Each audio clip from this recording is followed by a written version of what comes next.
Fox 61, Connecticut's news station, starts with a weather impact alert.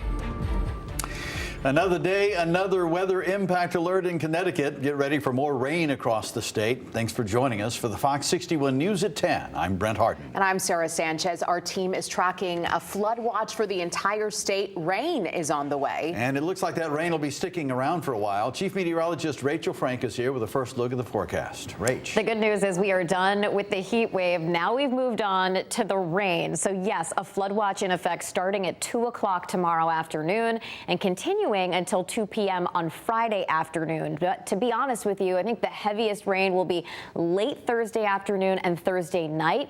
By daybreak on Friday, there might be a few lighter lingering showers, but I think most of the flood threat should be over by that point. We're anticipating anywhere from 1 up to 2 inches of rain, and rivers and streams should be able to handle that. But sometimes when that rain comes down at a heavy clip, it can be too much for storm drains or rivers to handle all at once. So we are watching the possibility for some poor drainage issues and some street flooding. This will not be widespread, but there could be a few pockets. There is a little bit of trouble. Here's a look at rain chances tomorrow. We actually start off the day primarily dry, and as we head through the midday and into the afternoon, our rain chances will increase substantially. Low temperatures tonight will be down around 70 degrees. No weather issues out there other than just a spot shower. Look at the temperature difference tomorrow. We'll see numbers that are up to 20 degrees cooler than it was outside today, but it's still going to feel humid. And some of you may wake up to a bit of sunshine, especially in southern Connecticut. Here we are at 7 a.m., so fine for the morning commute.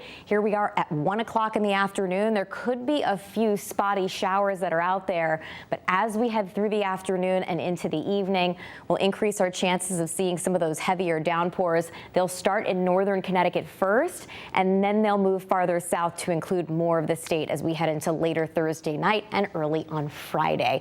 We're going to talk more about what follows. I think you're really going to like the weekend forecast coming up. All right, Rachel, sounds good. Thank you. And make sure you have the Fox 61 News app downloaded on your smartphone or mobile device. You can get weather alerts and breaking news updates right at your fingertips as they happen. The Plainville Fire Department is still mourning the loss of one of their own, but the call to serve doesn't stop. Firefighters were called to a house fire this afternoon on Strong Court. They were joined by teams from several towns like Newington, Southington, and Bristol. Departments have been on standby to help out Plainville following the death of firefighter Ray Maro. Today's fire on Strong Court is still under investigation. It's been a somber couple of days for the town of Plainville after firefighter Maro's death. Yeah, the town came together last night to pay its respects to the fallen hero. A memorial ceremony was held at the high school with community members paying their respects to Maro, who died in the line of duty over the weekend while responding to a fire call. Maro was described by those who knew him best as kind, giving, and selfless. I lost my best friend and little brother. Fire Ray Maro, you will be missed, but not forgotten. Rest in peace. My best friend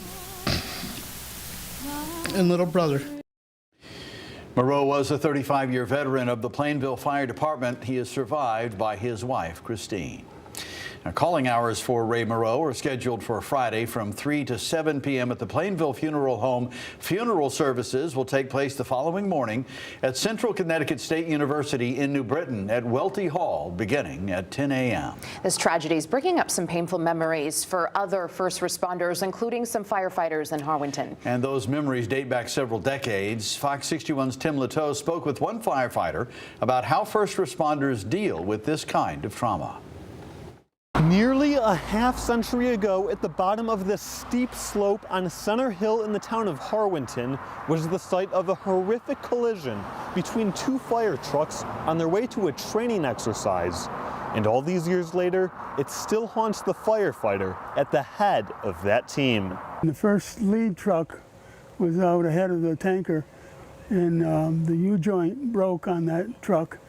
So it didn't have any drive, and it rolled back into the tanker. Former fire chief at Harwinton West Volunteer Fire Department, Herb Bunnell, was waiting for his team to arrive for a hose training drill at the fairgrounds in 1976, but they never got there. And I came down Center Hill, And when I saw the situation, it'll stay in my mind forever. A horrific collision had occurred involving two of the department's fire trucks. Back in those days, firefighters rode on the back of trucks. Two of his firefighters were seriously hurt with broken bones, and another was crushed between the two trucks, requiring her leg to be amputated. It was hard enough so that we had to get a payloader from O&G to pull the front truck off of the back truck so we could free up that person.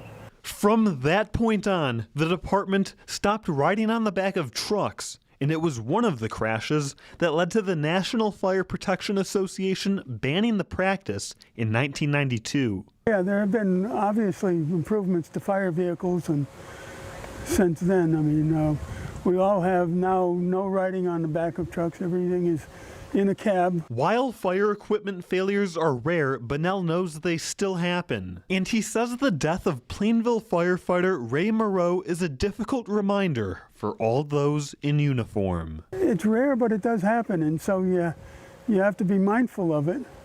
And hopefully with all the training you've had, it sinks into your mind about being careful. From horse-drawn fire engines to closed cab trucks, Bunnell is impressed with the evolution of fire equipment, and he's hopeful that safety improvements continue following firefighter Maro's death. In Harwinton, Tim Latow, Fox 61. New tonight, students and staff in New Haven gathered in solidarity to support a Wilbur Cross High School student. He was detained by ICE last week. Friends and advocacy groups are calling for him to be released and brought home. Fox 61's Valerie Moravi has their message from a rally tonight. Well, dozens gathered at Wilbur Cross High School Wednesday to stand in support of Esdras, a Wilbur Cross student who was detained by ICE last week while working at his job.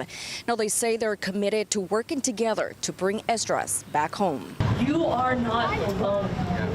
We are with you, and we will do everything that we can to bring you home. Another community comes together following an encounter with Immigration and Customs Enforcement. Students and staff at Wilbur Cross High School are calling for the release and return of one of their own, Esdras. This is about a high school junior in our city where people couldn't reach him. The rising junior student at Wilbur Cross High School was detained by ICE officials while working at his job last week. Teachers described Esdras as a compassionate, hardworking student and an active member of his community. Magda Natal teaches English to speakers of other languages at Wilbur Cross High School. She says the news of his detention didn't come lightly. I cried. I sat and I cried. I think that this is the beginning of something much bigger. She called him a kind student who always wanted to support his family and his community. It was terrifying to know that such a wonderful young man who came here and did everything he was supposed to was taken away from working, a job that he was working, and we don't know what's going to happen to him, right? And the fight is to bring him home. New Haven Mayor Justin Ellicott and New Haven Superintendent Madeline Negron say the city and school district are working with Unidad Latina en Acción and Connecticut Students for a Dream to learn more about the situation and engage legal support for the student. Bring Esdras home! Natal says the community at large will be pushing local and state officials to do all they can to bring Esdras home. That's the goal, and I think that everyone needs to be out fighting for what's happening here today. I think that we have a lot of work ahead of us. Now officials say Esdras is being held in a detention center in Massachusetts. In New Haven, Valerie Moravi, Fox 61.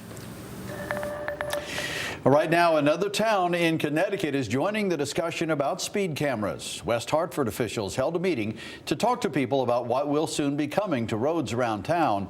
Fox 61's Kay Pattyfoot asked people at that meeting where they want to see those cameras installed.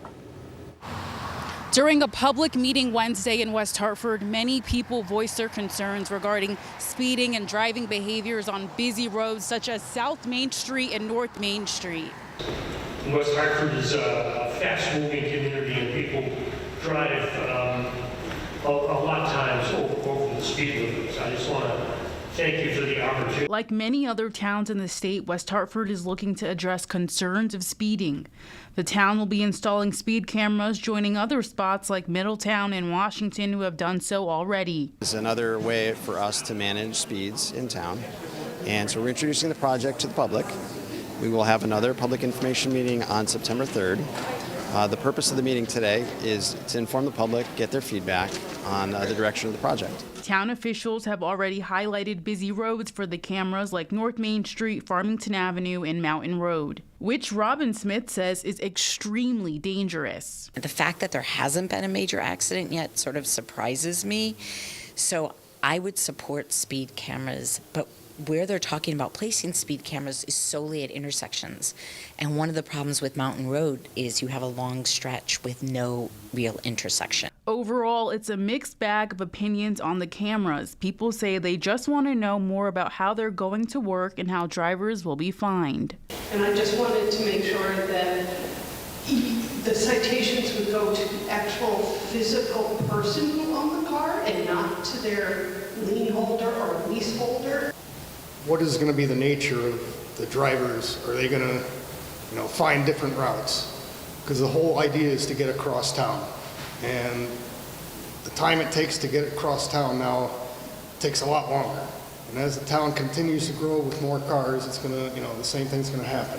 Speed cameras can be expected in West Hartford next summer. They still have to go through an approval process by the state and the DOT.